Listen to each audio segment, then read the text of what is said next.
بسم اللہ الرحمن الرحیم۔ محترم ناظرین، السلام علیکم۔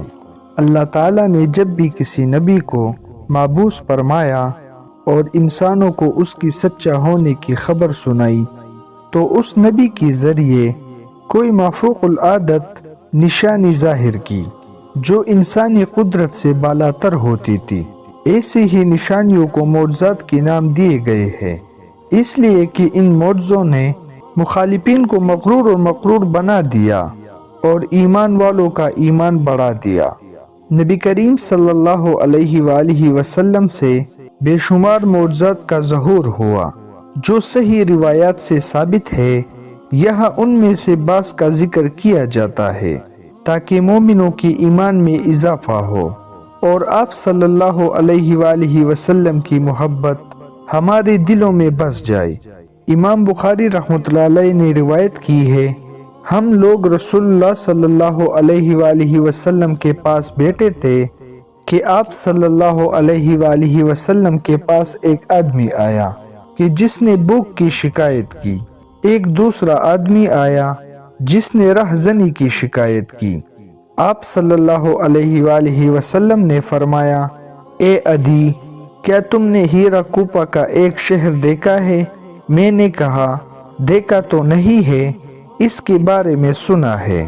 آپ صلی اللہ علیہ وآلہ وسلم نے فرمایا، اگر تم زندہ رہے تو دیکھو گے کہ ایک عورت ہیرت سے سفر کر کے آئے گی اور خانہ کعبہ کا طواف کرے گی اور اللہ کے سوا کسی سے نہیں ڈرے گی، اور اگر تمہاری زندگی نے راوری کی تو تم کسریٰ کے خزانوں پر غالب آ جاؤ گے۔ میں نے کہا، کسریٰ بن ہرمز کے خزانے؟ آپ صلی اللہ علیہ وآلہ وسلم نے فرمایا، ہاں، کسریٰ بن ہرمز کے خزانے۔ اور اے عدی، اگر تمہیں لمبی عمر ملی تو دیکھو گے کہ ایک آدمی مٹھی بھر سونا یا چاندی بطور صدقہ نکالے گا اور کسی کو دینے کے لیے ڈھونڈتا پھرے گا، لیکن اسے کوئی ایسا آدمی نہیں ملے گا۔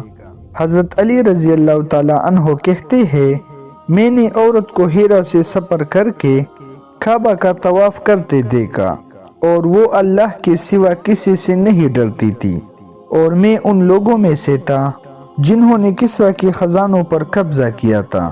اگر اللہ نے تم لوگوں کو لمبی عمر دی تو تیسری چیز کو بھی دیکھ لو گے، جیسے کہ رسول صلی اللہ علیہ وآلہ وسلم نے فرمایا تھا، یعنی ایک مسلمان مٹھی بھر سونا یا چاندی بطور صدقہ نکالے گا اور اسے کوئی ایسا آدمی نہیں ملے گا جسے وہ صدقہ دے۔ شیخ الاسلام امام ابن تیمیہ رحمۃ اللہ علیہ کہتے ہیں، یہ جو آپ صلی اللہ علیہ وآلہ وسلم نے خبر دی ہے کہ آدمی مٹھی بھر سونا یا چاندی صدقہ لے کر نکلے گا لیکن اسے دینے کے لیے کوئی نہیں ملے گا، یہ بات حضرت عمر بن عبدالعزیز رحمۃ اللہ علیہ کے زمانہ میں ظاہر ہوئی اور رسول اکرم صلی اللہ علیہ وآلہ وسلم کی بات صادق آئی۔ امام بخاری رحمۃ اللہ علیہ نے حضرت ابو ہریرہ رضی اللہ تعالیٰ عنہ سے روایت کی ہے کہ نبی کریم صلی اللہ علیہ وآلہ وسلم نے فرمایا، قیامت اس وقت تک نہیں آئے گی جب تک سرزمین حجاز سے ایک آگ نہ نکلے جو بصرہ میں موجود اونٹوں کی گردنوں کو روشن کر دے گی۔ یہ آگ 3 جمادی الثانی بدھ کی رات میں نماز عشاء کے بعد سن 600 ہجری میں ظاہر ہوئی اور جمعے کے دن چاند کے وقت تک باقی رہی، پھر دھیمی پڑ گئی، جیسا کہ ابن حجر رحمۃ اللہ علیہ نے فتح الباری میں قرطبی رحمۃ اللہ علیہ کی کتاب التذکرہ کے حوالے سے نقل کیا ہے۔ اسے تمام لوگوں نے دیکھا اور دیکھا کہ اس نے بصرہ کی اونٹوں کی گردنوں کو روشن کر دیا۔ یہ آگ پتھروں کو جلا دیتی تھی اور گوشت کو پکا دیتی تھی۔ بنی عامر کا ایک آدمی نبی کریم صلی اللہ علیہ وآلہ وسلم کے پاس آیا اور کہا، اے اللہ کے رسول، مجھے وہ مہر نبوت دکھائے جو آپ کے دونوں کندھوں کے درمیان ہے، میں بہت بڑا طبیب ہوں۔ رسول صلی اللہ علیہ وآلہ وسلم نے فرمایا، کیا میں تم کو ایک نشانی دکھاؤں؟ اس نے کہا ہاں۔ آپ صلی اللہ علیہ وآلہ وسلم نے کھجور کی ایک درخت کی طرف دیکھا اور اس آدمی نے کہا اس درخت کو بلاؤ۔ اس نے اسے بلایا، وہ اچھلتا ہوا آیا آپ صلی اللہ علیہ وآلہ وسلم کے سامنے کھڑا ہو گیا۔ رسول صلی اللہ علیہ وآلہ وسلم نے درخت سے کہا واپس چلے جاؤ۔ وہ اپنی جگہ واپس چلا گیا۔ یہ دیکھ کر اس آدمی نے کہا اے بنی عامر، میں نے اپنی زندگی میں اتنا بڑا جادوگر نہیں دیکھا ہے۔ صحیح بخاری میں حازم رحمت اللہ علیہ سے مروی ہے، رسول صلی اللہ علیہ وآلہ وسلم نے ابو رافع یہودی کو قتل کرنے کے لیے چند انصار کو بھیجا اور ان کا سردار عبداللہ رضی اللہ تعالی عنہ بن عتیق کو بنایا۔ یہ یہودی رسول صلی اللہ علیہ وآلہ وسلم کو ایذا پہنچاتا تھا اور آپ صلی اللہ علیہ وآلہ وسلم کی دشمنوں کی مدد کرتا تھا اور سرزمین اجاہ کے ایک قلعہ میں رہتا تھا۔ صحابہ جب اس کے قریب پہنچے تو آفتاب غروب ہو رہا تھا اور لوگ اپنے گھروں کو جا رہے تھے۔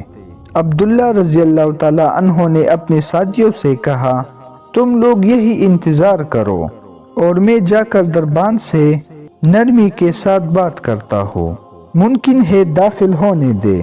حضرت عبداللہ رضی اللہ تعالی عنہ دروازہ کے اندر داخل ہو گئے اور ابو رافع کو قتل کر کے جب واپس آ رہے تھے تو ان کا پاؤں پھسل گیا اور پنڈلی ٹوٹ گئی۔ جب رسول صلی اللہ علیہ وآلہ وسلم کے پاس پہنچے تو آپ صلی اللہ علیہ وآلہ وسلم نے ان سے فرمایا اپنا پاؤں پہلاؤ، اور آپ صلی اللہ علیہ وآلہ وسلم نے اس پر اپنا ہاتھ پھیر لیا اور آنن فانن ایسا ہو گیا جیسے اس میں کبھی کوئی تکلیف ہی نہیں تھی۔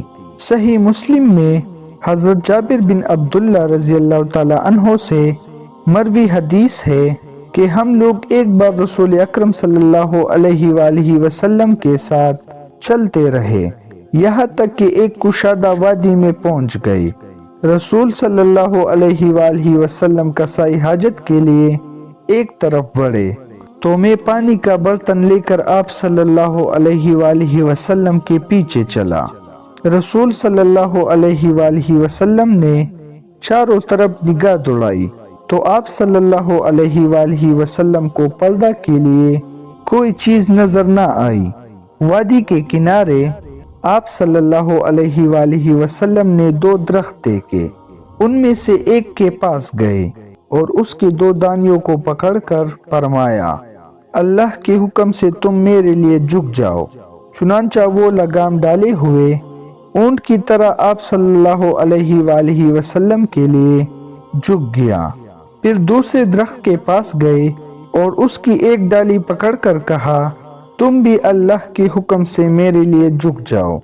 چنانچہ وہ بھی جھک گیا اور جب دونوں قریب ہو گئے تو آپ صلی اللہ علیہ وآلہ وسلم نے ان کو جمع کر دیا اور فرمایا اللہ کے حکم سے تم دونوں ایک ساتھ مل جاؤ، تو وہ دونوں مل گئے۔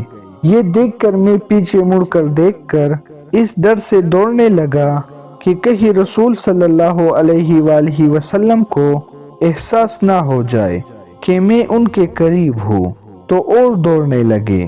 میں ایک جگہ بیٹھ کر کچھ سوچنے لگا تو دیکھتا کیا ہوں کہ رسول صلی اللہ علیہ وآلہ وسلم آ رہے ہیں اور وہ دونوں درخت الگ ہو گئے ہیں اور اپنے تنے پر کھڑے ہو گئے ہیں۔